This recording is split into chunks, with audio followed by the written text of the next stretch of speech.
Guys, all together, welcome everyone to the second episode of Beyond the Page with Imi. People are still joining, so let's just chat for a while. How are you, Monica? I am doing great. Not bad for a Sunday. Yeah, it's like I think yesterday was the kind of Saturday that felt much like. Oh, hi, Mike. Hello. Much felt much more like a Sunday, but today I think it has that peaceful vibe too. Yeah. I So, am so excited. yeah. So let me introduce myself briefly and what Beyond the Page with Imi is, and then I would like to introduce my lovely host, Monica. Maybe some of you remember her from last week about when Ryan sang their song that they wrote together, but I will definitely ask Monica too to tell her side of the story about that healing song. So, hi everyone, once again, my name is Imi. I am having a horrible week, but I looked forward to this live event the entire day, the entire week. I think that's the perk of my week.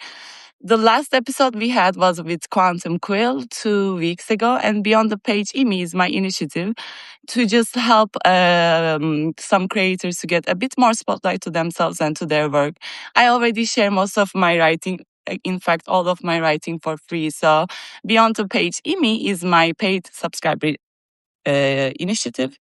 Yeah, initiative where I will be having a different wonderful host every week and I will be interviewing them, having a conversation that is what it is. So we'll just see where the flow takes us. And would you like to introduce yourself, Monica? Hi, everyone. I am Monica Leva. I see a lot of familiar people coming up on the feed. I'm so happy to be here with Emmy. Emmy and I have been corresponding back and forth through our writing, through messages, and have developed a delightful relationship. I write about everything, and we'll probably talk about that today. But I'm so excited to be here. I am so excited to have you too since the last episode with Ryan. It was so lovely to have you a part of that conversation as well. How did it feel like from your end? So honestly, the funny thing about that is when you scheduled that, I was already scheduled with work. So I have several screens in my office. So I had the meeting on mute on one screen and I had you and Ryan on the other screen so that I could participate and support him for that. So it was a little toggling between two things. And if they asked me a question, I'd have to just, take them off mute. But it worked out nicely. Kind of lucky, actually. Yeah, and I'm also like impressed by your multitasking skills. I'm never a person who can multitask.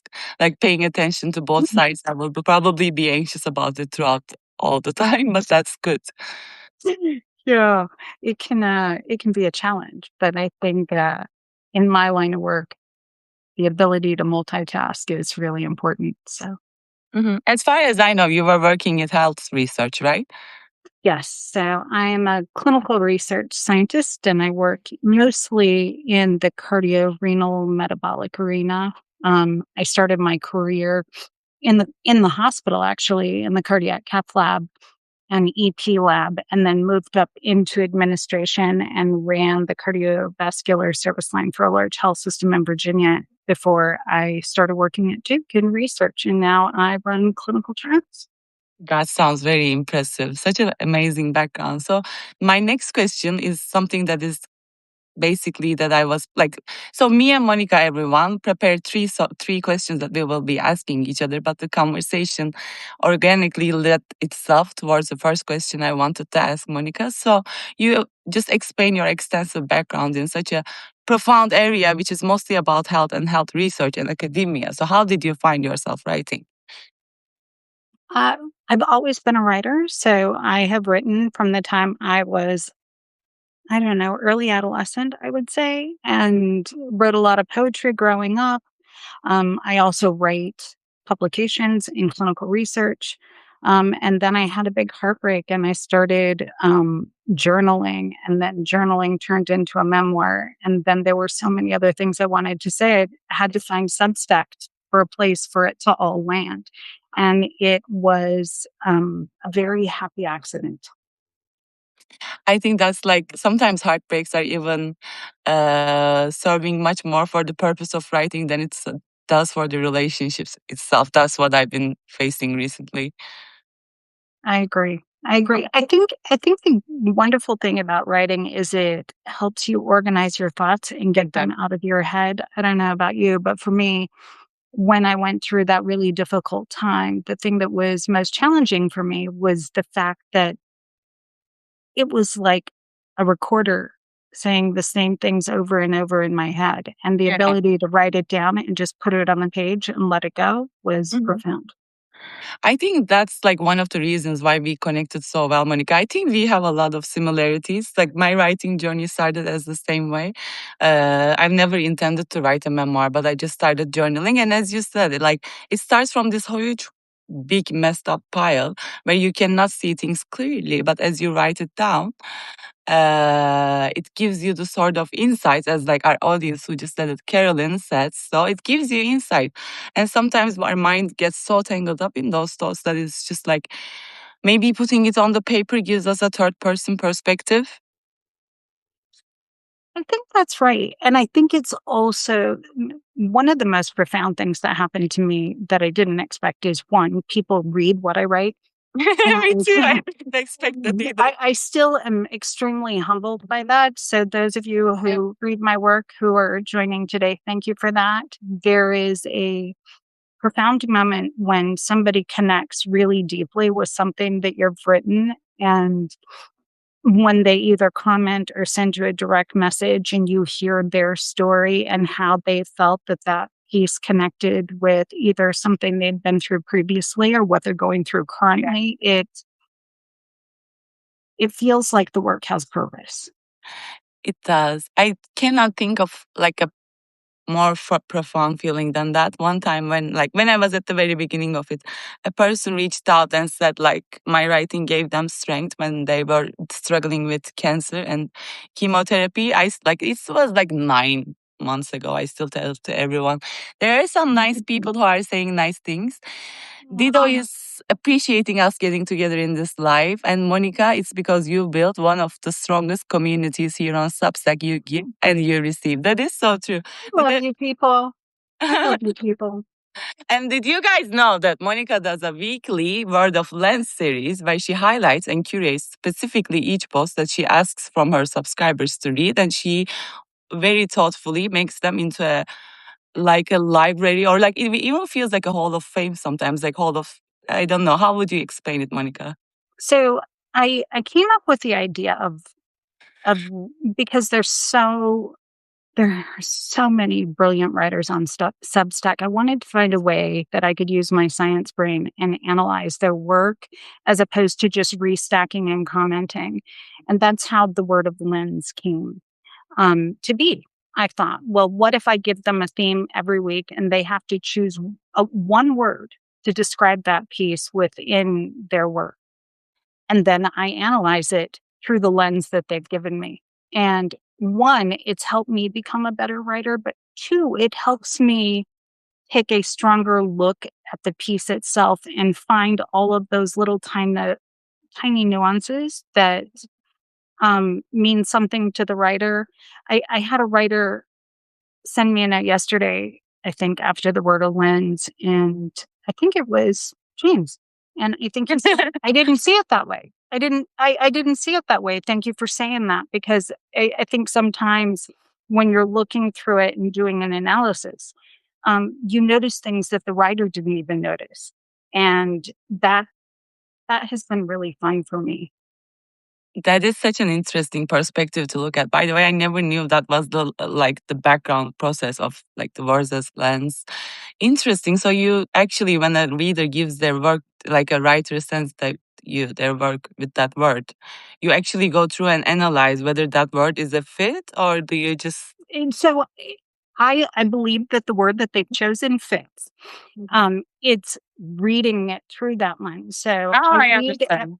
so I read every piece initially, and then I find whatever lens word they've chosen. Hmm. Then I take their lens word and also connect it back to the theme that I've given them. Like yesterday's was alchemy. And we had so many beautiful pieces. I think it was my favorite edition yet. And what started out as something that I was just going to do periodically has turned into a weekly thing. And now Yeah. we're league 20. It's been a while. Wow, that's amazing. But that's such an interesting way to do it. And I found it very, uh, I don't know, perspective broadening to see through people's way of seeing things. I think that's a great idea. And, the other piece of that, I think that it also challenges writers to look at their work a little Yeah, differently. When you have to narrow an entire essay or an entire poem down into one word, you have to be really specific of the intent, right? that's true. And and so I think one, it makes me a better writer, and hopefully the people who are participating find that it helps them look at their work a little differently as well. I think that's a great way to put it. So it reminded me of the writing retreat I attended a few months ago. It was organized by Arvon Foundation, and we had two tutors. So one of them is Dan Richards. He published 5 books, and the other one is Taran. I don't know her last name, but her first book was just published, and she group like I think it turned out like a great success. And what she told us about while she explained her book was if you're writing something like in a long form, as in like a book or a memoir, it is important to have a central theme, like just one theme that you can group everything around. And that could be the core spine of your like book or whatever you're Exactly. writing. So for her, that was walking. So she walked the entire city by foot and just like the book is about what happens. I haven't read it, not gonna lie. But book is about what happens and like the adventures. And also I don't again I just listened to the part that was about writing craft, but she tells like the city that she was walking in. The first thing a person said to her while she started walking was, "You can't walk in this city if you're a woman," kind of thing. So it had its dangers and it had its political or whatever side it had. So just generally, what I wanted to say was, it is important to just like group your team. It would make a clear identifier for the person who is reading as well. Oh, thank you, Florence. What a nice thing to say. But yeah.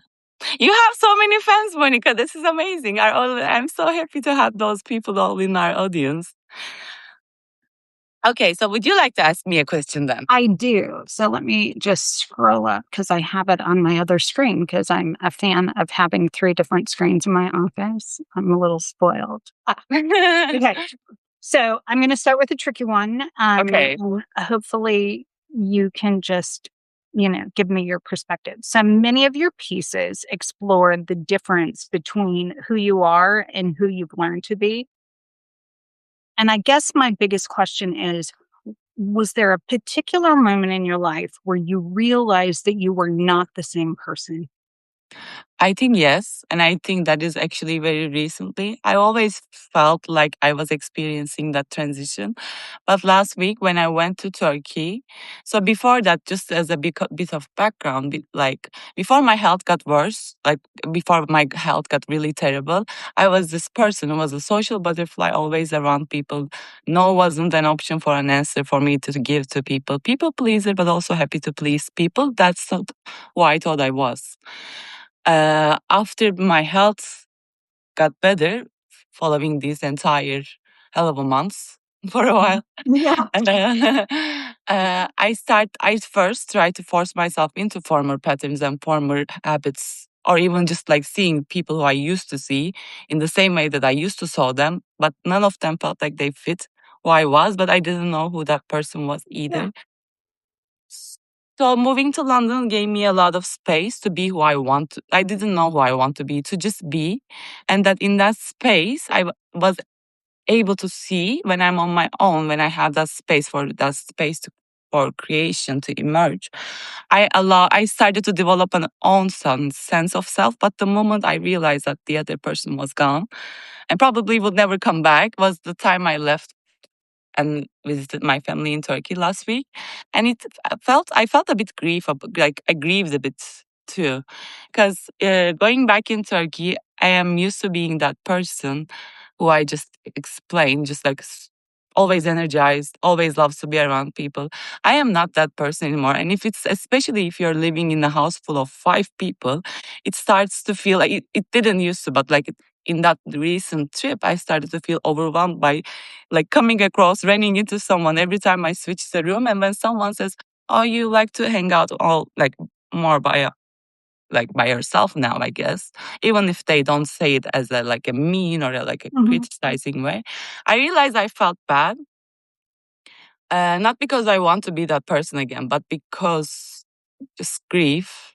I think stages of grief is just something that you don't only experience with the people who are actually gone. You can also mourn your former selves, people who are still exists, people who still exist but not in your reach kind of way. So I think that was it. So in that, I like to answer questions very detailedly and go like start like from like 1 year earlier than the actual point of where the question's answer lies. But at the end, I had received this email from Dan Richards, who I also mentioned as one of my tutors in that writing retreat, and he mentioned that he's only still just had a baby, and he wrote this sentence that he said, "Life has changed, and it's never going to be the same. It's the same way it was." And I realized that he has his own kind of grief in that too. And even having a child is something miraculous.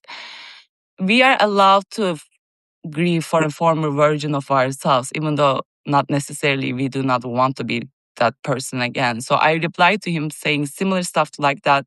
So that was a very precise moment of me realizing that I am not that person anymore. You know, and the funny thing is, as we grow, right, we have different stages in our life, and life isn't linear. We just don't follow the same path our entire life. And I don't think I've ever met anyone who has ended up where they thought they were going to be. Um, but what I have learned is every single experience that I've had has led me to who I am today. That is true, yeah. And I'm grateful for that. I too like my peace. I get overstimulated now. I would rather not be in large crowds and Me too. um so I also see that side too. And I think when you're going through something really big and you're healing, sometimes you just need that quiet space of your own to process everything. And it's not a bad thing. It just means that you're moving into the next phase of whoever it is that you're gonna become. That is, I think, really true. And I also think, like, like to call that stage of life as like cocoon. I think we kind of cocoon. And as our like new self emerges, we just have a bit of protection. I also think like before change actually happens, you kind of have this vulnerability. I don't know about you. I feel vulnerable to like when I'm on my own space, I am okay. But from a comment that could come from someone else for that new self that hasn't fully established yet, I think sometimes my mind interprets it as a threat. Maybe, I'm not sure. Does that feel like it resonates with you? Yeah. I think that, I get this a lot where I'll get a phone call from a friend and they're like, "We haven't heard from you. We just wanted to make sure you were alive." And I was like, I've needed my space." And I feel bad, but then I remind myself that that space is there for a reason, and I can't be a good friend or a good daughter or a good sister or a good mom if I don't take the time to take care of me.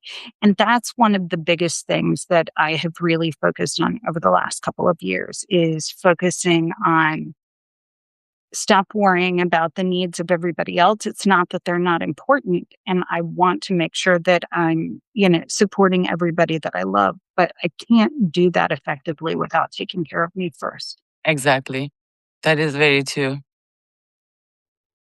So, I, I knew that we were like very similar, Monica, but doing these lives are great because I get to know the people who I already feel close to even further.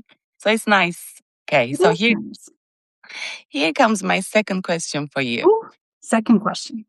And there are people who are 100% peace. Yep.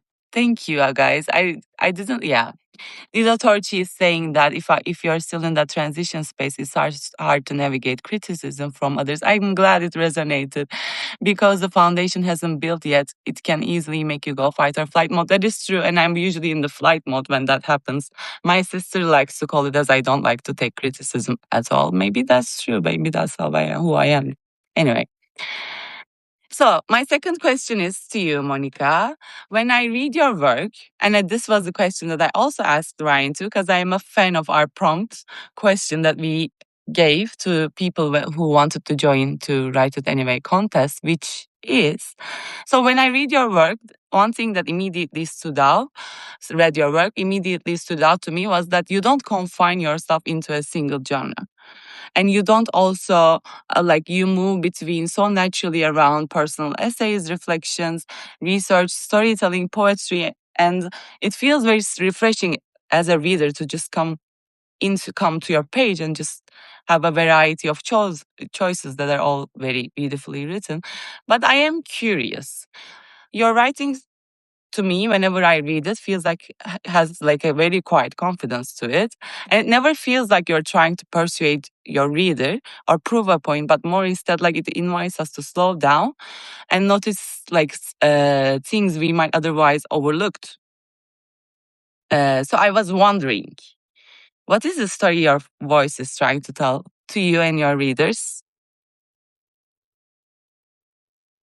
I don't sit down and try to tell people what to think when I write. I think I want to write in a way that helps them. Again, that is something that they haven't noticed before.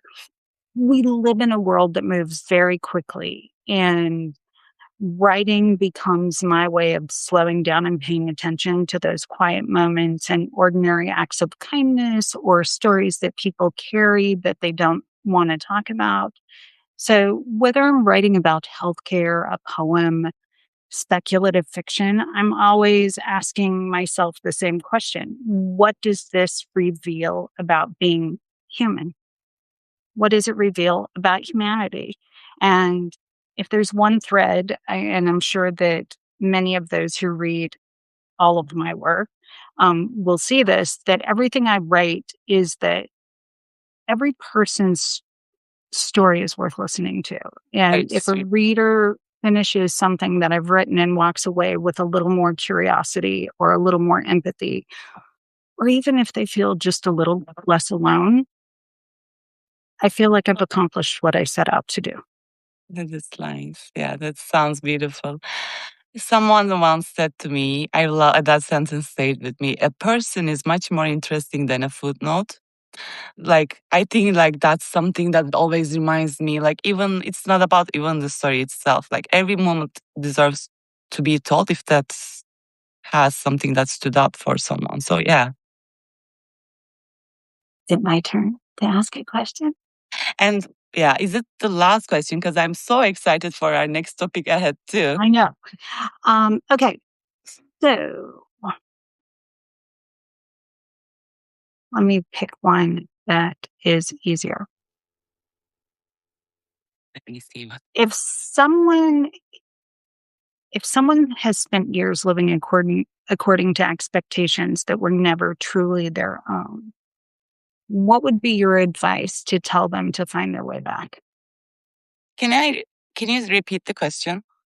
If somebody had been living with the expectations of everyone else, and you've written about this, right? How everybody expects you to behave or do things a certain way. What advice would you give them from what you've learned? So from explaining through my perspective, so I'm just gonna explain this as like in a broader perspective too. I used to be afraid of silence and being alone. I never wanted to be alone, and I kept asking myself that what it was the thing I was escaping from, because there must be something if a person doesn't want to be left alone with her thoughts. And then I realize now when I accepted the things that are going on and things that are not going on in my life from a baseline level, I realized that I was actually avoiding to face who I was, and I was escaping that person through shaping myself from other people's expectation. I think when you try to fulfill someone's expectations, it can turn itself into an avoidance coping mechanism. Because in truth, if you that expectation, when you fulfill someone else's expectation, it itself feels like a success or achievement most of the time, because then you'll receive an external validation. That feels like, now from where I look at it, like an easy way, like a shortcut to that sense of accomplishment. But it's all similar to like what drugs do. Like they give you an easy access to heaven, and then you get thrown out from the back door very easily, like in the next minute when you go to that calm down stage. Anyway, so in the end, you're hungry for more. You're just hungry for more expectations that fulfill, hungry, like not expectation, but for external validation. And that, I think, like my experience that changed the way I look at things was actually my health getting bad. But I think it's kind of like sad for a person to not meet the person who they are actually, just like outside of everything else. So I would say, what if what you're afraid of could be your biggest treasure, kind of, because I like relate that with fear from my experience. So I would say, if you want to feel like you're actualizing yourself in reality, just try one day without trying to fulfill anyone's expectations. Not because like you should say no to everyone, but just to see, instead of giving them an immediate yes, which one you feel like doing and which one you do not. Even that could be a starting point for someone to trace their way back to themselves. I love that.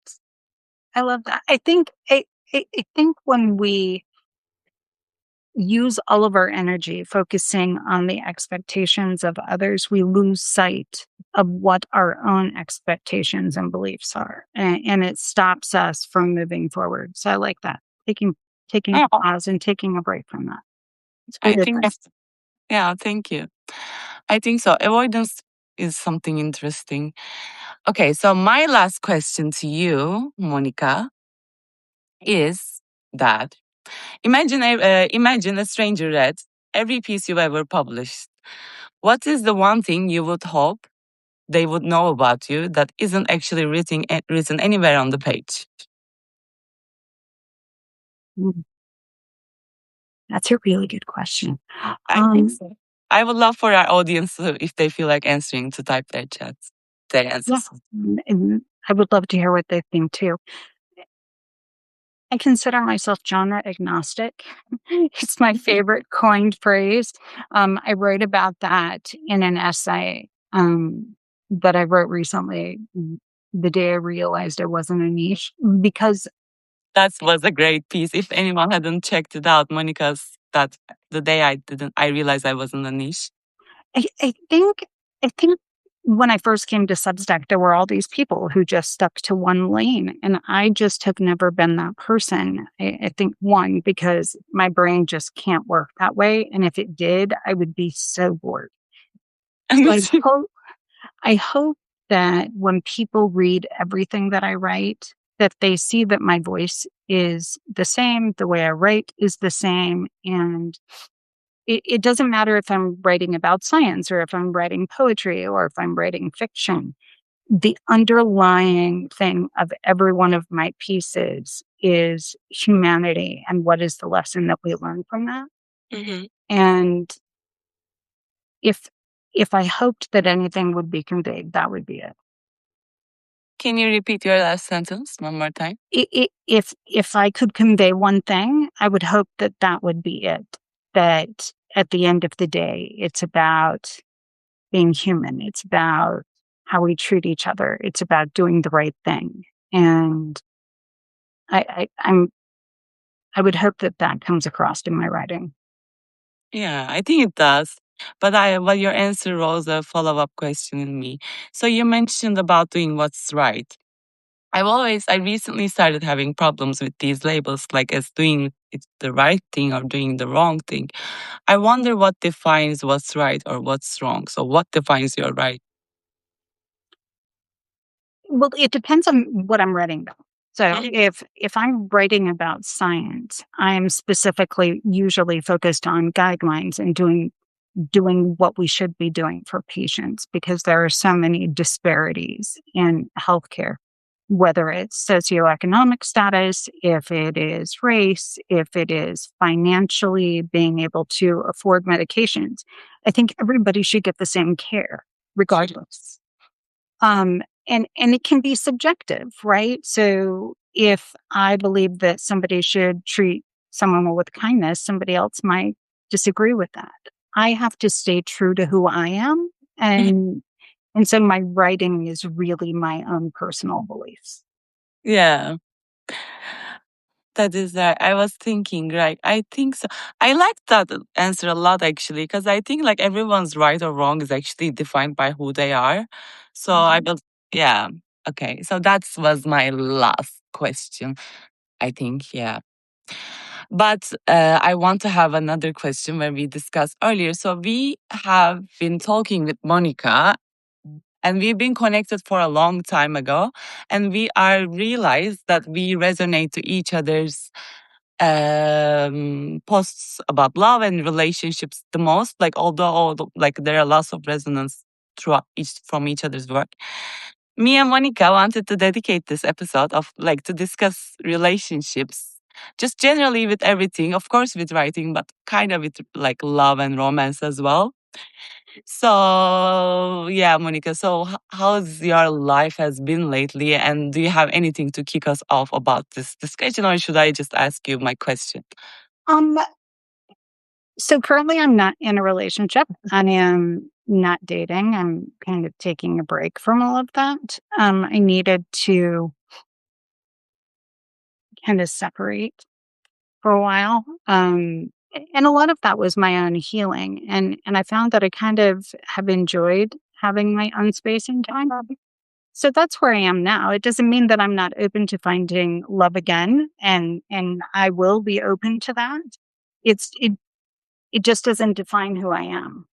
I think that's the best way to look at the relationships. By the way, I think we mistook the idea of relationships.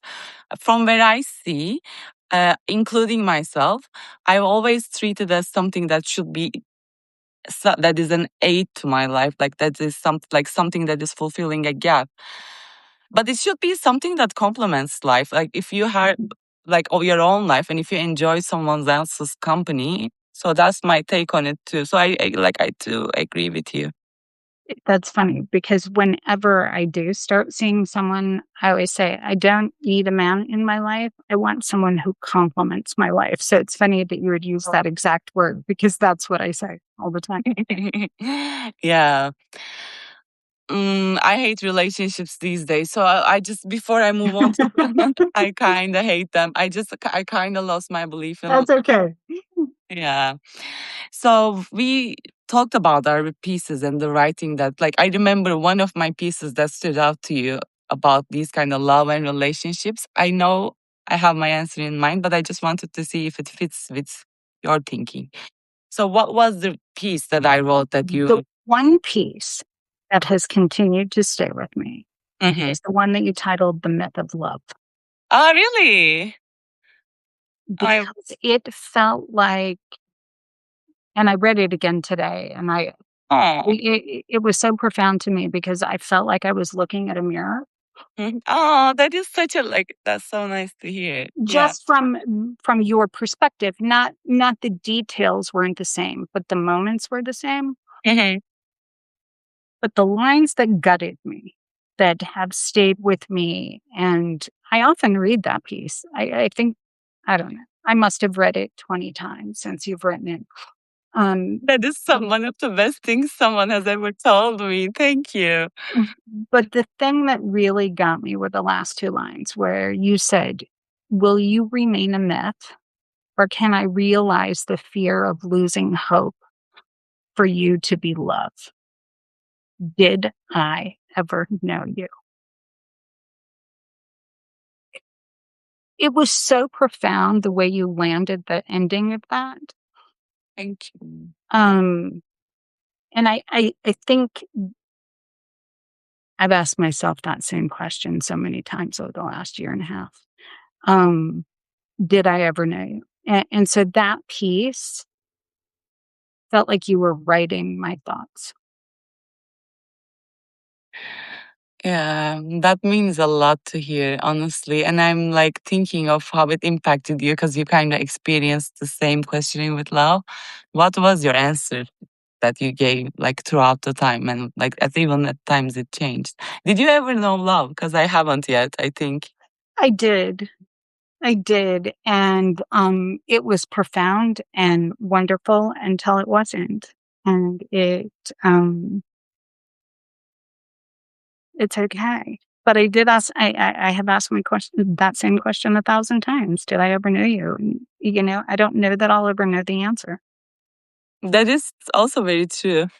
What is the name of the article Monica is talking about? It is called The Myth of Love, one of the things that I wrote. Um, like for me, I think I would definitely agree with you, but my experiences in love is like even like a degree lower than that. I think I just kept convincing myself. I Mhm. wanted it to be love so much, and I'm really good at self persuasion or self compulsion or just gaslighting my intuition, whatever. I have like like depending on how much I am tolerant to myself, my way of phrasing that changes. I don't know. I don't think like I just keep believing that there's like a person who would just like be like exactly the way that I would want to have it. I know that's something that doesn't exist. I just had a recently very bad situation with someone. I don't know. I keep shouting it everywhere on Substack, but it just made me realize how much we idealize a relationship instead of a person and just like the future that they promise us. And so it just made me think like, again, I asked that question to someone who requested a writing prompt from me. I'm not sure if he's here, but if you are here, hi. And he also said the same, like love always changes and it depends on like how you see the world. So versions of it change. But for myself, for sure I am never met or like knew love. So like, I don't want to either anytime soon. It's just like, yeah. When it happens, it's a beautiful thing. Um, I think for me, I just expected it to last, and it didn't. Mm, And so it was disappointing, but yeah. it's okay. It's Yeah. okay. It didn't diminish what it was, right? So the fact that it ended is one thing, but it doesn't change how beautiful it was during that time. I think I fully agree. So interesting memory that it reminded me of. I joined an ayahuasca ceremony once, and during that ceremony, I had the like towards the end, like when everything cooled down and settled down, and people were like more calming down stage, like more soft music playing. It's just shaman is no longer singing her chant. I had this farewell moment. So for me, I used to like hold on tight to people because they were what my memories meant. So my mind worked like this. If I lose Mhm. this person, the memory would no longer like be mine, or maybe even I cannot remember it with a smile because I'm not no longer. I felt like I wasn't allowed to feel good about that memory. So losing a person meant much more than losing just them, but all the good things that we had together all those years and stuff. But then I had this very like there was this like a subtle music in the background, very calm. And I had this moment, one of my best friends in university, this is not a love relationship thing, but I think like also like love itself is only doesn't have to be romantic. That's true. He didn't approve something that I did as a friend and he shamed me and he judged me. And then like we stopped being friends and we had such profound memories. And I just said goodbye to him in the end of that ceremony. I remember like my tears trailing down, but I smiled just because I cherished those moments. And that was some sort of a moment where I realized even if people leave, your memories are always yours and it doesn't extract them from the equation. So I think that makes letting go a lot more easier when you think of it that way too. I agree. Let's see. I think If someone was there, people are people are saying things. So let's see what the crowd says. okay. Stuart says even if or when you find love, is always possible that it could fade. Love fades. Yeah, Monica said the same. Right? And then the interim post said, "So is it possible that a person's definition of love could change?" Would you like to answer that, Monica? I think it is. Or I think circumstances also change. Sometimes it's not about not loving someone, it's about circumstances. And so circumstances change, and that can change the way relationships look like. But I do think that a person's definition of love can definitely change. I also think, what's the definition of love?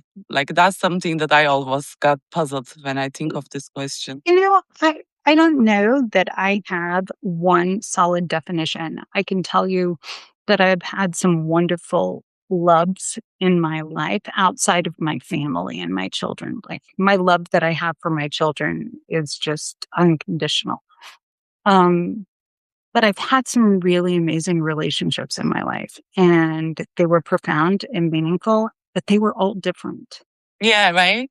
They were all different. I was married to my ex-husband for almost 3 decades. It was a different kind of love, and now we're friends. And, so I think that that's really, relationship changed, but it didn't change how we felt about each other as people, right? And we have 3 incredible sons. So love changed, our circumstances changed, but there's no need to hate each other. yeah. Heartbreak is a little different because when a relationship ends and it's not necessarily your choice, it's kind of hard to process. Mhm. Um, It's true. but I think for me, what I've realized is just focusing on what I had during that time. Like those were the happiest times of my life, and that's okay. It's okay that it's different now. I think so. Yeah, that is very beautiful. It's so lovely and amazing that you're still friends with your ex-husband, and then like you like connect, preserve that love and channeled it into a friendship that you have now. That is very beautiful. It took us a while to get there, didn't it? I can imagine. Yeah, for sure. It did take us a while to get there, and really, I wrote about this. The piece was forgiveness is an act of leadership, and it stemmed around our middle son getting married. And something happens when your child gets married. It's beautiful, and it just reminds you of the things that matter. And if you have time, I encourage you to read it. It kind of talks about our story because in the beginning, woof, it was rough. It was rough. We couldn't be in the same room with each other. The kids tried to like process holidays separately, and we don't do that anymore. Now we just get together when the boys are all in town and it's a holiday. We either have a meal at my house or his house, and it's it's funny how your perspective changes, and I think that was growth on both of our parts. Yeah. How did your perspective change though? Like, how did you like in general? Like, how did that? Because there was no reason to be angry. Yeah. Because the only people it was hurting were our 3 adult sons. They were the ones who had to navigate all of the uncomfortable being in the same room with both of us. And it was not fair to them. And we had to step back from who we were as parents and start being better parents. Hmm. Because it didn't matter, we were no longer husband and wife. The point is, we had to focus on the next phase. And that's our children are becoming they're becoming adults. And do we want them to model this crazy relationship? And it, it works for us. It's very lovely. Yeah. If I'm having a rough day and he hears about it from one of our sons, he'll call me and say, "Do you need anything?" It's really nice. It's nice that we can still be friends. But like I said, it did not happen overnight. I get it. Yeah, it happens. It sometimes takes time, but it is very nice to be able to at least keep in contact with the person you shared a part of your life. Very nice. Sometimes people don't allow that. Like my ex-boyfriend didn't allow that. It was his. I'm not gonna talk about this here. I would have been openly said it. I wrote about it many times, but it's kind of relate. I think ties back to how the person processed and handled the breakup. I don't know. Like my ex-boyfriend completely went on projection and we never were able to just have a healthy connection afterwards as friends or anything else. He falsely accused. Should I say this openly? It's my life. Who cares? He falsely accused me of having an affair with his best friend because he didn't want to. That didn't happen, everyone. I've never done that. But that only happened because at the time when we broke up, he was the one who broke up with me. I even sent him a letter written from London to Istanbul through mail. And his reaction was like, was this drama actually necessary? And then those heartbreaking things piled up and I lost my trust. And I think like I also think about this at times. I think like relationships, when we talk about one relationship, can impact so many things in your life, like several other relationships. So that relationship that ruined me became a way that what allowed me to strengthen my relationship with myself. Like last winter, I was feeling so good towards the end, though, like towards that horrible month, crying, sobbing, sending letters and stuff. Um, I realized when I was finally able to sit with my feelings. So that's also another way I think that avoidance keeps us stuck in places. So I sat down and just cried and just cried and just cried. I think like Eckhart Tolle, if anyone read The Power of Now, talks about this a lot.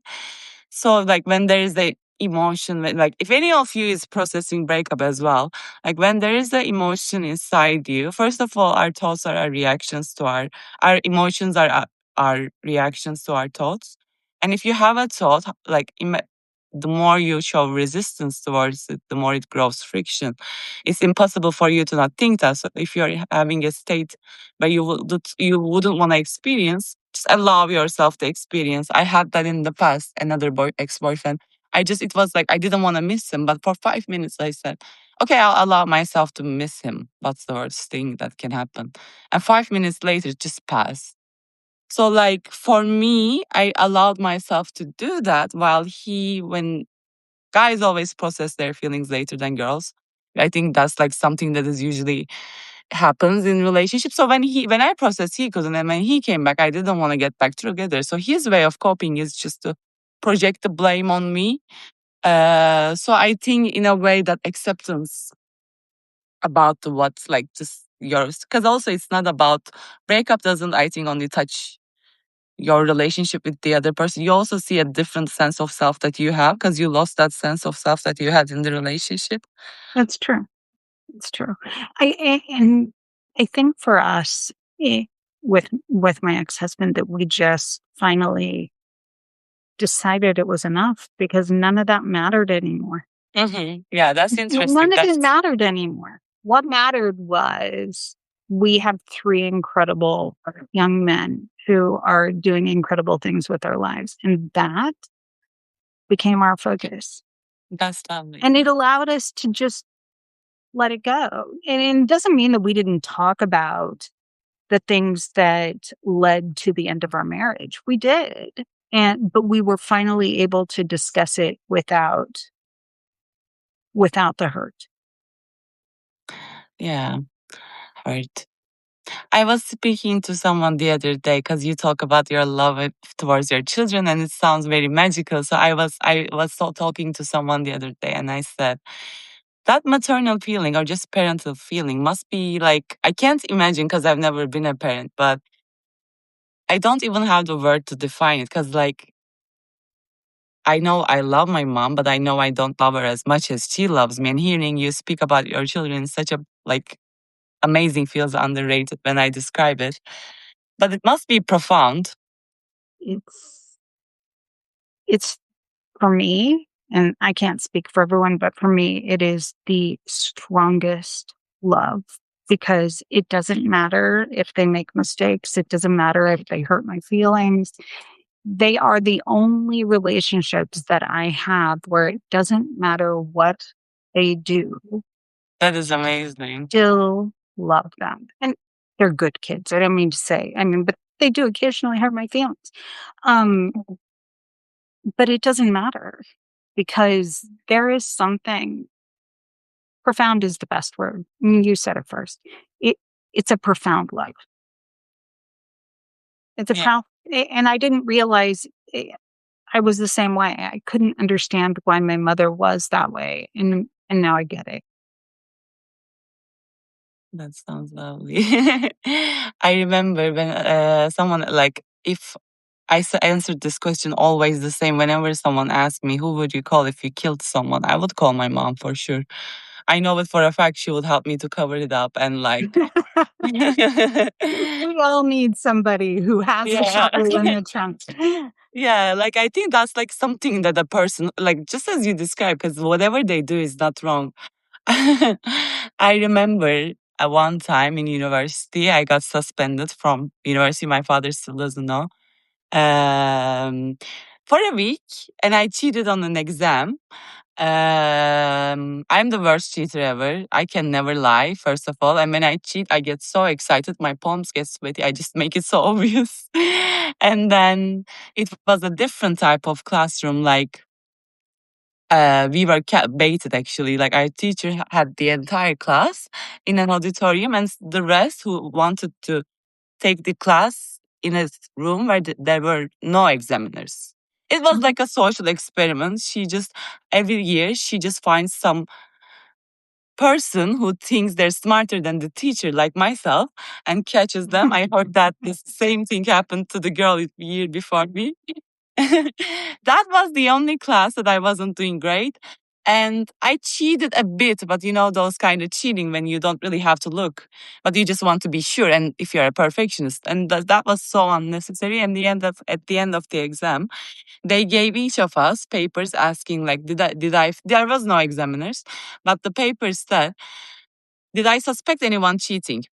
If so, right, where they were sitting, like my right and my left. So basically, it just everyone had their seats numbered, so it's easily identifiable.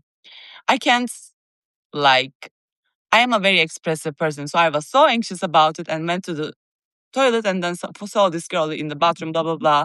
I disclosed my situation, and then I told everyone, all of my friends, that don't be an idiot.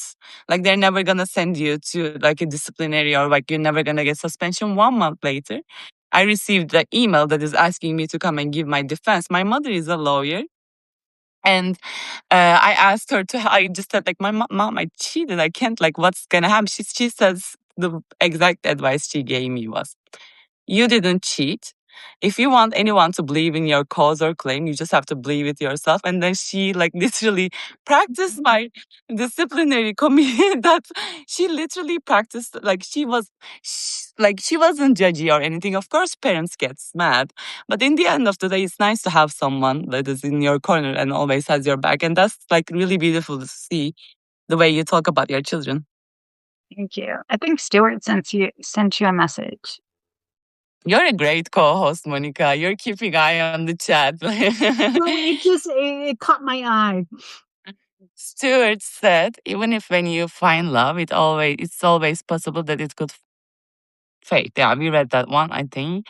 Carolyn said, I write better when I'm in love because I can examine the process as it goes along. That's for me, and I believe that's the same for Monica too, right? Because I remember something in your like, I'm not a niche.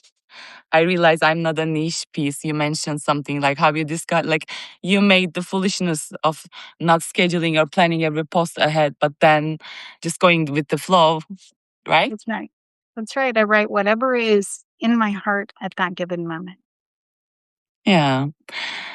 And Seb sent us a heart. We love you, Seb. And Stuart says, takes a long time to earn. Another's trust. I agree. And wait, sorry to keep this. So people say hi to you, Monica. And Stuart says, highly recommend having kids someday because they're cool. Agree with Monica. A profound love. I cheat on all exams when feasible. I wish I could too. Life would have been so much easy. So I also wanted to ask you a bit about your actual series, Monica. I know that you've been working on this fiction series, and I know how much it means to you. And I know I've been reading and keeping up with it, but I just wanted to ask if you want to share some bits of with the other. So Thorl Ashwick is my speculative fiction series, and the best way that I can describe it is it encompasses everything about my life. Mostly all the things that I dislike about the world, between systems, political oversight, um, judging people because they're different, discriminating against others.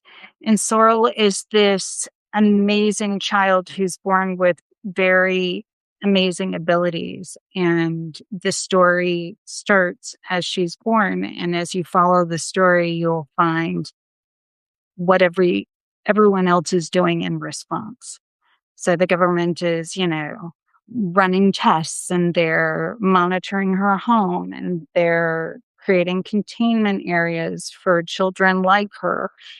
And the whole story is really kind of surrounds all of that. So it encompasses not just my clinical brain, my science brain, but also how I feel that everybody should have the same rights and everybody should be treated fairly. It doesn't matter if you're different. And that's the reason why I'm writing it. It turned into something much larger. Book one is done. I haven't published all the chapters on Substack. It's book one is in editing to send to a publisher, but book 2 and 3 are already mapped out. So there is a lot more to come in the Sorrel story. So if those who are on today are interested, feel free to start at chapter 1. I have a landing page on my main page, and it says, "Welcome to the world of Sorrel Ashwick," and you can have links there. I don't know. I know that Seb started back at the beginning, and Seb has been very engaged in sharing. Very surprised with this whole process. He started about 2 weeks ago, and keeps me updated where he is on the chapter. That is so nice. The best kind of reader. We love you, Seb. Yeah, so I love it when readers find Sorrel and start at the beginning, because it's one of those stories that I think that everybody can relate to. Yeah, would you want to post the link to the chat, Monica, if you can, so that if anyone like that episode that you mentioned, if you can, so that people will have access. But if you can, it's fine. I can. Well, if they go right to my main page, they can. Okay. Oh, Seb says you have to start at the start. Yeah. A wonderful fan. Thank you, Seb. It's a great story. It's a great story, and I think it will resonate with a lot of people. Seb, thank you, Seb. You're great. You're a gem. So I was curious, like, how did you find yourself writing the first chapter? It started as a joke. Another Substacker called me a fire-breathing wordsmith, and I wrote a story about that. And then when I wrote that story about the fire-breathing wordsmith, I realized that there was a story there that I wanted to tell. And I started with chapter 1, and I didn't realize it was going to be a series, right? So I started with chapter 1, and she wrote the book herself. That happens, though. I really can relate. That is amazing. Yeah. So she just kind of wrote herself, and it has continued to evolve. And I think the thing that's most intriguing for me about this story is it allows me to put everything that I do. So all the different genres that I write are all included. So every chapter has either an echo poem at the end, or it has an interstitial, or it has additional Easter egg for you. After you read the chapter, there's always an Easter egg piece, whether it's poetry, song, and that kind of puts everything that I do in one place. And it has been a spectacular experience to write. I think what you said, like even the start, like she wrote it herself, and like you realizing that there was this story that asking to be told. Those sound very inspiring and kind of magical, actually, too. Even the fact that you didn't expect it to turn to something this big, while you mentioned. Did I hear that correctly? Did you send the first book to a publisher? It's in the final editing. So it's gonna be published now. You're Well, gonna no. It hasn't gone to an agent yet. I am editing all of the chapters okay. to submit it. So it's not, we're not at that part yet, but But I'm very hopeful. we have around, like we have with you and me included, 67 person here. I think if we all manifest for Monica just for a second, let's just send our positive energies to Monica's book getting published. Thank you. I have no doubt that it will. It won't, like it, I'm sure it will, but it's so exciting. How does that make you feel? You know, I feel like the more I wrote this story and the more chapters I wrote, um, you feel like you're kind of called to serve. And I feel like I'm just the writer who was called to share this story because this story has a very profound message. And I feel honored that the story came to me, honestly. And it started as a joke. You know, I kind of like, I do feel honored for having the chance to read it through your publication as thank well. you. Thank you for that. I think, yeah, thank you for sharing it with us too. And it's, so you mentioned for the people who, if it's not spoiling it, you mentioned the message, like there was a certain message of it. Like, what would you, if it's not a spoiler for people who haven't read yet, what would you say that message was? So the overlying message is that we cannot continue to be afraid of things we don't understand, That is true. and we shouldn't discriminate against those who are different.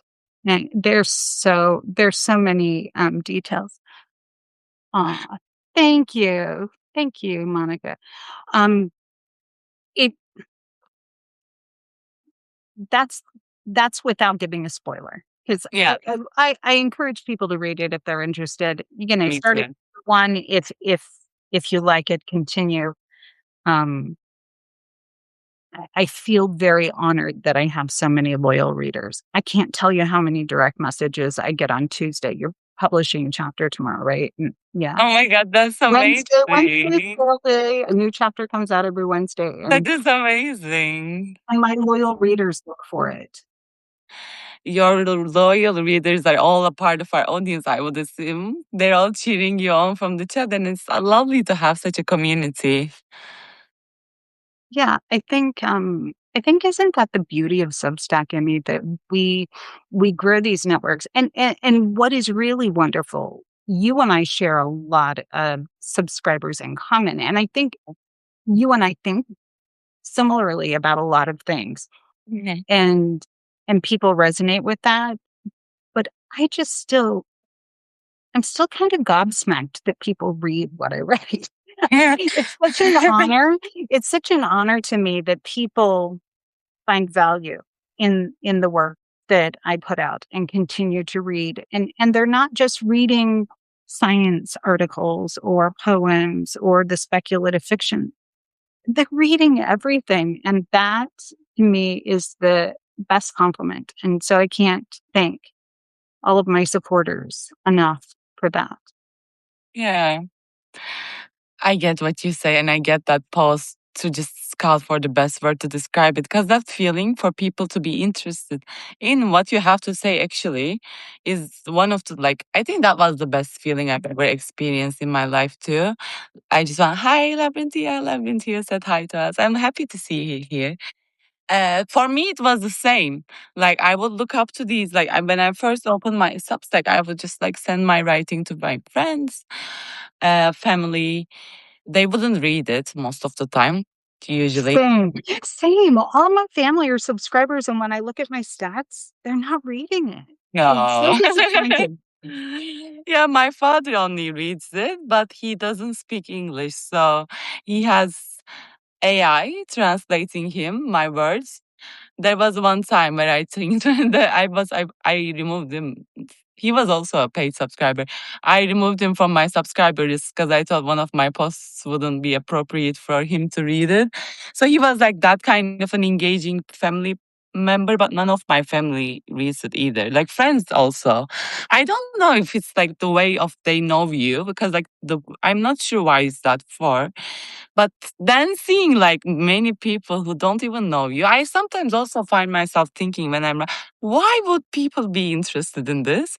But like then it's end up people finding themselves in what you write and people resonate and feel less alone. And I really do agree when someone says that what you wrote makes them feel less alone, even just the slightest bit, that just makes the entire day, hours, or how much you put effort in what you did worth it. Even just the memory that was so painful for you to experience.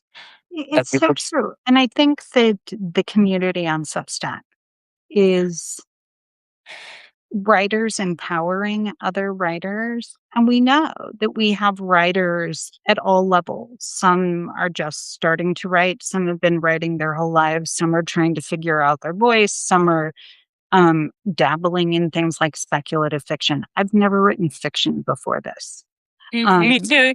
yeah, so it's it's a wonderful platform where we can connect with other people who are going out on a limb and sharing their work in the public.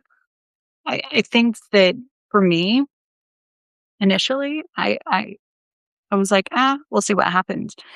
And then I've developed all these really strong, beautiful friendships. Yeah. And for me, those friendships have become such a staple in my life. Hmm. And we connected through writing. Who knew that was a thing? I think it's one of the most like like underrated discoveries that leads to something that is much greater than you would expect. Because I was told like I also like it doesn't feel like talking with people online. It feels like there's this like it's for me it feels like we are all neighbors inside my head, and just like when we have an engagement it's just like a conversation that goes on in my head. And I think like I don't know if that makes sense, but that's just how it feels like to me. And I think writings are the stuff we write is like a portal to our souls or who we are, our thinking, like everything that we most of the time don't show the world. And like, I'm not sure if it applies for everyone, but for me, for example, writing is my safe space. And it's like when I write what I feel, and I think that is what's like, is kind of like the therapeutic sense of writing that we discussed earlier as well. And like, it helps us people to get to know the real you, maybe if that makes sense. Like, not. That's exactly right. Right? It gives us space to get to know each other. Monica Fernandez said she's going to start crying. So I want to give her a shout out. Um, what started out as a little joke of us reading each other's work. And I think I made a joke one day to her that she had a really cool name. But And now I'm going to start crying. Um, she was the most unexpected blessing that Substack ever gave me. And I'll tell you why. Because she didn't just become my friend, she became my family. uh, And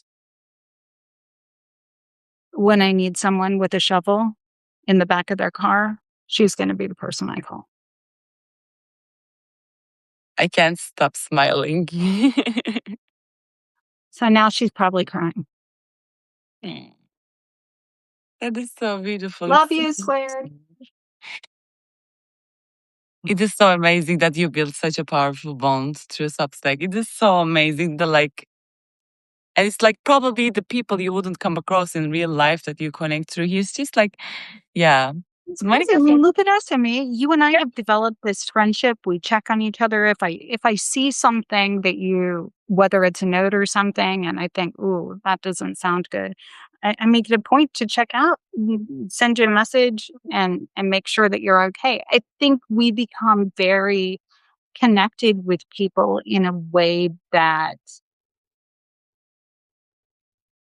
one, we didn't expect, but two, that we wouldn't have been able to. I mean, look at us. You're in London and I'm in, the United States, and we care about each other.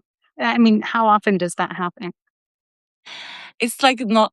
Stuart says Substack is my favorite word. Yeah, I think ours too. It's like I would say like some people I met here, including you, Monica, like I feel like sometimes even more connected to people in my real life. Because like, as I said, like, I think the power of just being is underestimated in this world, because we're not really, from where I see, it's just like no one, like you can be, but the acceptance level or the way that you've been treated, you never should arrange yourself towards the way people treat you. You should always be yourself. But just this way of connecting with people allows you to just like be your authentic self. And as a person who has been like grown up a bit more being apologetic of herself and just like not anything, just not out of one thing, but just learning. I've learned to grow up for apologizing to space I took, if that makes sense. I had a recent very Yeah, interesting intuition. But in here, having that voice, first of all, that like I think the power of Substack is mostly like at most about community and having a voice. Because like it's not that you're not allowed to take up space, you're encouraged to take up space, and that's people are right. like, yeah. And like, Well, uh and the other thing I was going to say is we're able to express ourselves in ways that we would never around the people who are close to us, exactly. whether it's for fear of judgment or something else. And so when we connect with other writers, they're seeing sides of us that we don't ever show the world. True. And that is a very intimate experience. I think And I I have connected with hundreds of people on here. And if I don't see them online for a couple of days, I'm starting to worry about them. Like, where are that, you? yeah, I think so. I talk on the people on the phone, like some of my close friends here. Like it's profound. I think that is amazing to just experience, and I'm just happy. I first of all, by the way, when I first started it, I thought I will never just like manage to find this many people. I remember seeing people like with 100 subscribers, and I was like, how can, like, it's impossible for me to get there, which by the way, 100 subscribers is a great achievement. Every milestone is a great achievement, but it's just like the level of seeing that you're actually worth to be heard. I think like that's the difference maybe the Substack creates. In the real world where we are being seen, and on Substack we feel like we are being heard. That's Because right. I think being seen and being heard is completely different concepts. And I think as a person who always thought to be seen all my life, I realized being seen is acknowledged by the way the person wants, or just shaped by their perception, or just like they like how whichever shape you can feel in them. But being heard is actually being understood, to be like recognized in a kind of way. And I think maybe that could be a way to put it as well. I agree. So, everybody who's listening, if you love Substack, give us a heart. I also wanted to ask Monica, I am aware of your recent rapid growth. I've saw like we talked through it and I saw some notes. So if you had any advice for people who are watching and like sitting here with us on how to just like grow on here, or just increase your like, and you build a great curation of series Word as Land. So if you have any advice to anyone. So I think it's less about my curated series, Word is Lent, is great. And the Sunday Spotlight is great. But the best way to grow is to read and engage with other writers. Read their writers. And you don't have to read everyone. Read read the work that speaks to you and engage with those writers and start developing relationships.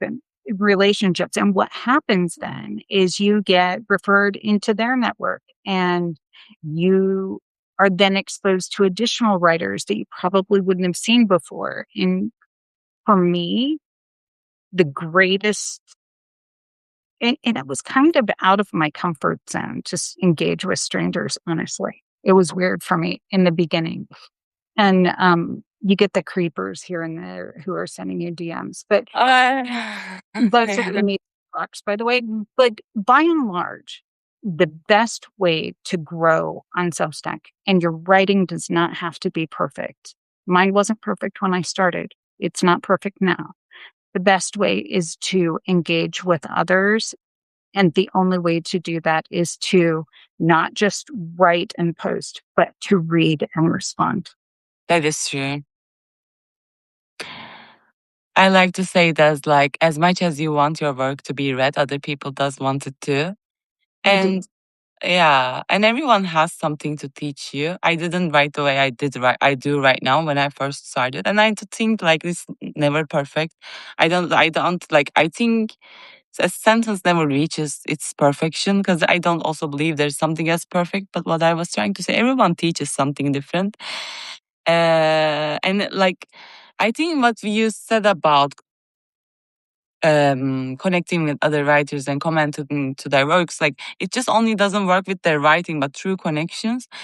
I wrote a whole entire piece about a comment someone gave me on here.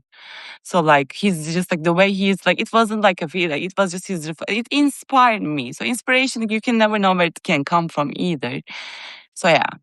It's so true. Lyle Moe writes these amazing, in-depth essays about China. I would never have read about China before. Mhm. It was not something that I thought I would find interesting, but Lyle Moe writes in a way that has made me obsessed every time a new chapter comes out, a new city in China, the details and the images that are put in the essays. Those are the kind of things. I'm being exposed, and so my reading is obsessive. I do a lot of that. That's great. It's like my obsession, reading what other people write, because I'm being exposed to things that I wouldn't go and pick out at a library, if that makes sense. Yeah. Like I wouldn't go into a library and pull a book on China, but now I'm obsessed with these essays from Lyle Moe because It's they're incredible, and I learn something every time. And that, I guess, that's another thing. Like really expand your reach by reading things you wouldn't normally read and see what happens. true. Send me that China author. I'm now curious about how like it's like So good. So good. yeah. By the way, have you noticed, Monica, how fast the time passed? How long did it I felt like to know. me? I'm sad. Yeah, right. We can just like we can.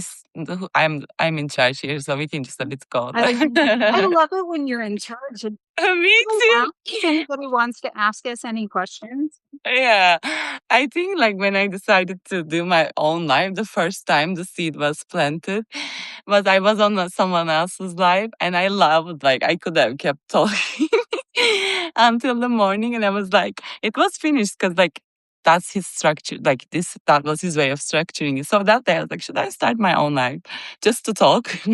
I love that. Yeah. So while people are not asking questions, my two in second episode in a row, my chat with people, lovely audience, like seems to be liking to listen more. But if you have any questions, we would love to hear them. But in the meantime, I have a fun question to you, Monica.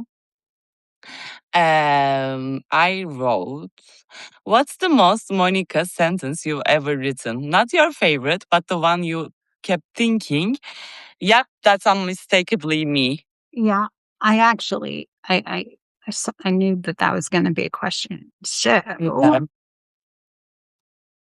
it is the sentence where I say, I write, it's actually a combination of three sentences. I write, Okay. whatever truth is knocking at the door that day. Yeah, wait, can we have it again? I couldn't catch it. I write, whatever truth is knocking at the door that day. For the Okay. first Yeah. time, for the first time, I realized that is not a weakness. It is my voice.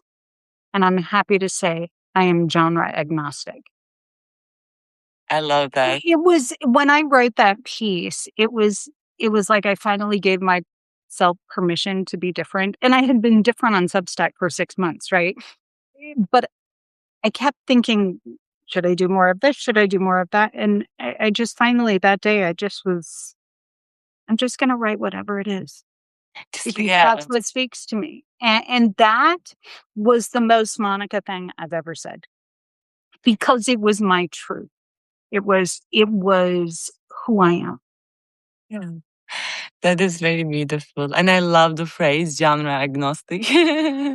That is amazing. And I think, yeah, I think that's the magic of writing. Just let it out and see where it goes. That is beautiful. That's right. Oh, somebody asked a question. Oh, Yeah, they have good questions. But can I also answer the same question I yes, asked? please, please. We want to know Yeah, what is the most Emmy line you've ever written?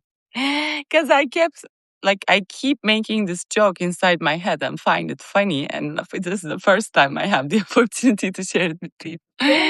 So it's just like less like the most Amy sentence I wrote is on my piece. It's called Ghosting in the Age of Love Bombing. I kept sharing my mind flow, then apologized for it. So that's like the way. I think it's short, less like significant from what you said, but that's really explains me. Like keep sharing my mind flow, and then apologize for it, and that's just like a me trait. So that was it. I love that. I Yeah. love that. You don't have to ever apologize. I am trying not to. I am trying. So, like, since like partly this is, I can talk to you until the morning, Monica. Like, since like the first half, like a part of this podcast was related with the relationships, I just want to explain a very brief, like, just the story. So, the guy that I was seeing was someone who was secure attached, and he gave me the space where I felt like I could be myself. It ended bad because it turns out he's still in love with his ex girlfriend, but that's another point. What I learned is that regardless of what happened or what did not happen, it was that I was wrong. And it was my projection of my own view of self that I projected onto others that made me think I should be apologizing. And I also realized this week I'm really good at giving advice. I'm not good at taking my own. Because, yeah. Guilty. Yeah. So, like, I like to say, change the way you see yourself and the world will follow. But I just have to, maybe sometimes an experience makes it far more tangible to realize that's more than an idea. So that's, uh huh. I was just going to say it's always easier to give good advice than to do it to take your own advice. I'm Yeah, great at giving advice. I am the worst at following my own advice. me too. Me too. Someone said to me, the guy that I just mentioned said to me, you seem like you have it all figured out and you know it's true, but I don't see you applying to your own life. And I said, that is true. It is true. Okay, now we can move on to our audio. I'm so happy you guys asked questions. What do they say? Sorry, I logged in from my phone because I'm a beginner podcaster. Do you see? Okay, so Life Inside My Mind says, what are your future plans on Substack? Any exciting stuff for us to look forward? Do you want to give the answer first, Monica? So for me, some very exciting. Last week was a pivotal chapter in the Sorrel Ashwick story. And so every subsequent chapter has very big reveals. So I'm very excited about that. My future plans on Substack is you guys are stuck with me. I'm not going anywhere. We don't want to. You too. I'm not going anywhere. You're stuck with me. I finally, I feel at home on Substack. And the more people that I'm exposed to, the more people that I develop relationships with, I think just lets me know I'm in the right place and I'm doing the right thing. And I love reading everyone's writing. And That is amazing. it's the books that are sitting on my nightstand. Sadly, I have a stack of books on both nightstands on either side of my bed. It's tall, and they're collecting dust because I spend so much time reading. Right, reading Substack. Yeah. Yeah.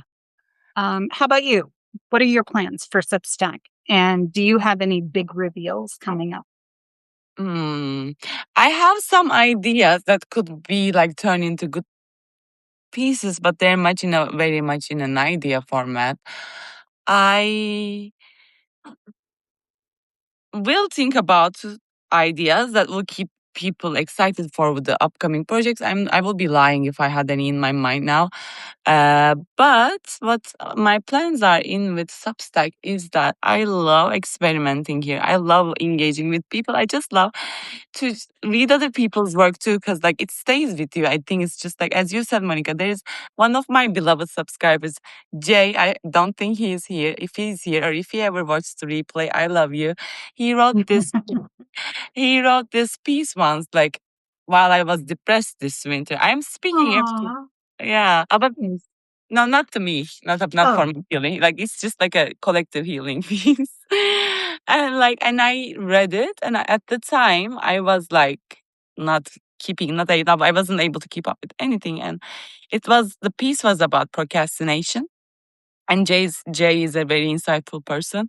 So he wrote that like I'm a serial procrastinator because I also have ADHD and stuff. But he wrote like when you have the idea of doing something and that means your action energy, your brain cells that is like whatever. I don't know the neurologic side that be like, but like action energy is already fired.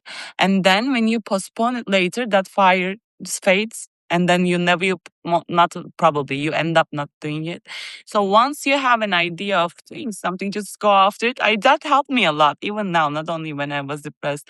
Like I think of something, I said, oh, I'll do it later. And then I just said, okay, time to keep up, time to catch my action energy, then I'll end up not doing it. And it sounds small, like procrastination, but it just affects life so much. that's such a great idea. I'm gonna start that Right? because I tend to procrastinate. It's the little things. It's the Yeah. little tiny things that'll take 2 minutes to do that I tend to procrastinate. Um, Exactly. oh, another thing, I'm doing a lot more collaborations. Oh, nice. Yeah, so those have been really, really fun, and it has helped give me new perspective from different writers. And so anybody who's out there, I highly encourage you to find collaborations. Yeah, definitely. It, it it helps you grow in a way that you don't expect. That is very true. I realized after doing every of my collaborations, I learned something from their writing style, literally. Like from Laura B, sending her lots of love. I learned how to write more whiskerly and other stuff. Like everyone gives you something. And that is also a great development as well, I think. And also it grows connections way more deeper too. Yeah, it does. Speaking of collaborations, Monica, would you like to tell us about your collaboration with Ryan and we slowly wrap it up? There's one more question in the audience that I saw Mylane, someone asked about our favorite philosophers. I'm definitely gonna answer that. Okay, But good. yeah, but I wanted to ask you, since you mentioned collaborations, we had Ryan the last episode and because if everyone in the chat was just like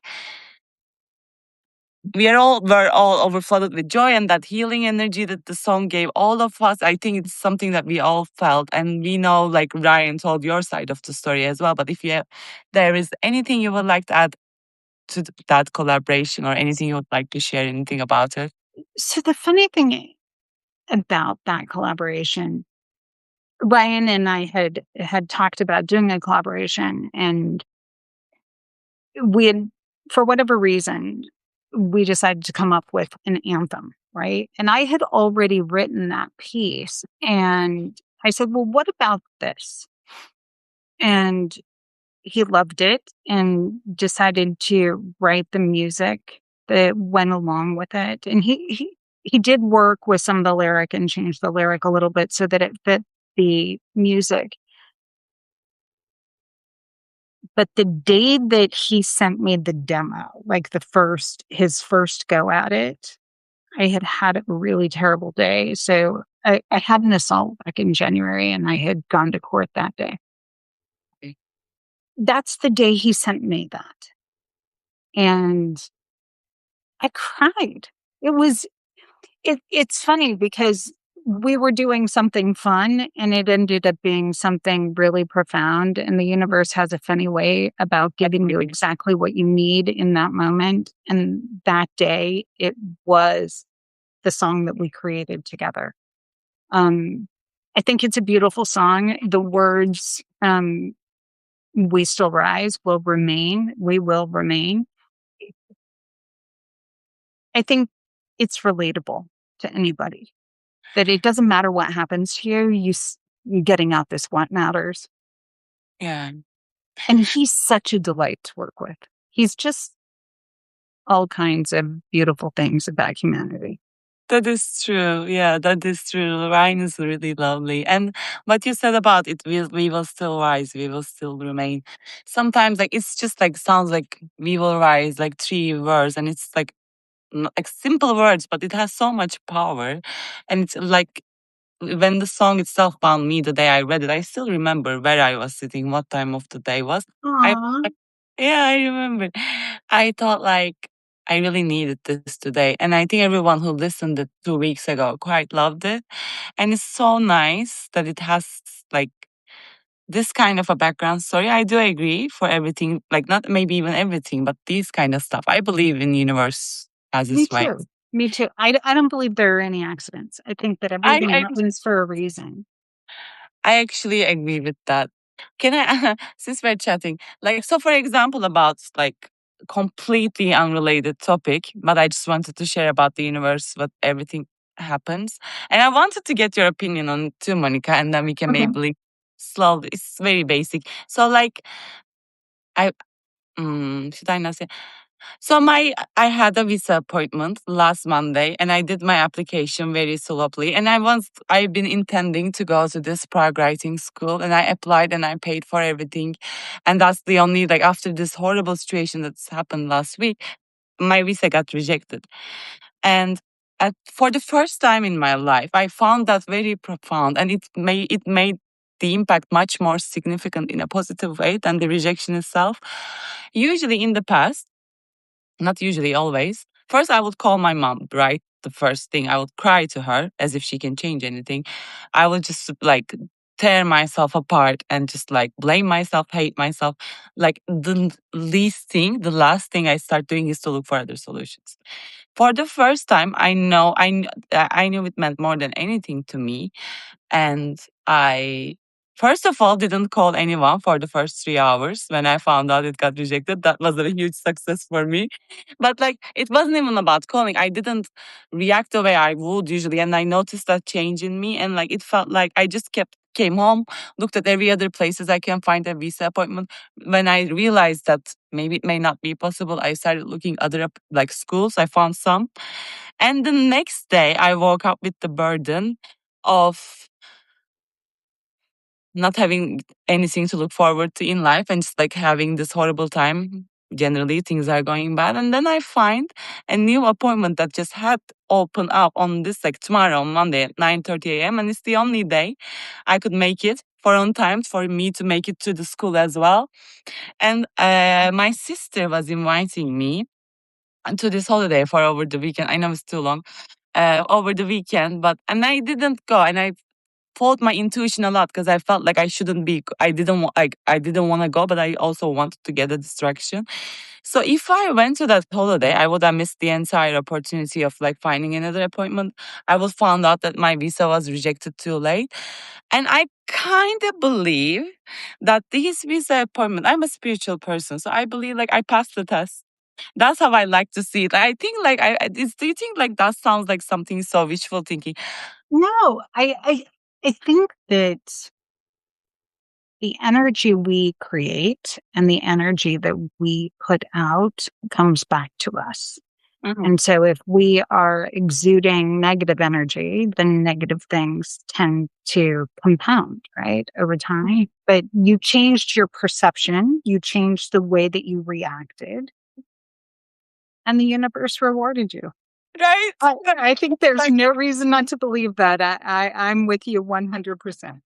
that's what I was believing too, and it's like that's what I felt like. Because it's also in a way I think like in terms of like other areas in life too, like life doesn't wait like us to like do something, like it doesn't like give like bad stuff, illness, loss, anything. Life doesn't wait for us to grow, I think, in general. So we're just being pushed in these circumstances, and the way we react is how to create that change and difference. But I also believe like that life puts us through similar sequences of events in different areas of life, as in terms of like evolving to our next stage. like next best self, next like better version of self. And I really think, and I read it on a book that is called The School for Gods. Great book. I recommend to everyone. I read it on that book, and it's that like universe tries to give you a message like for certain amount of times and through different scenarios, and things like if you keep not getting the message, then things start to disrupt first of all, and in the end it impacts your body because it's like kind of way, if that makes Well, sense. I mean, the example you gave, instead of reacting the way that you normally would, you did not. And you also listened to your intuition when your sister wanted you to go on holiday. You listened to a, for some reason that just doesn't feel right. And you listened and look, you have an appointment tomorrow. Yay. Yay. And okay, if we are 77 people of here, me and Monica included 79, I'm just going to ask for a manifestation round for me this time. This Let's school do it. means less. This school means too much to me, people. Can we just all send our positive energies to meet so that I will get my visa tomorrow? Okay. And like one final question, Monica, we've been running over 1.5 hours now. And Stuart is asking, do you guys have any favorite philosophers or philosophy? Um, okay, I can answer first. If You go first. yeah, I have several favorite philosophers, not certain one favorite. My favorite philosophy is Stoic philosophy because it also resonates with the psychological training that I received in school and the training that I'm currently getting. So basically, Stoic philosophy, for people who don't know, is about taking accountability in the first sense, but on the things that you can control. And also, there's from another perspective, there is something such as taking too much responsibility, and that makes sometimes leaves us in a stuck in situations because then you start blaming yourself. But the Stoic philosophy suggests taking accountability on the things you can control, which is the only thing that you can control is yourself. Like you can never be certain of how you can see, imagine, or just control how other people or external events proceed. So Stoic philosophy focuses on taking accountability on what you can and leaving the rest what you cannot at its own flow. That I really like. Eric Fromm is another favorite philosopher I recently started to enjoy. And I also like Sartre.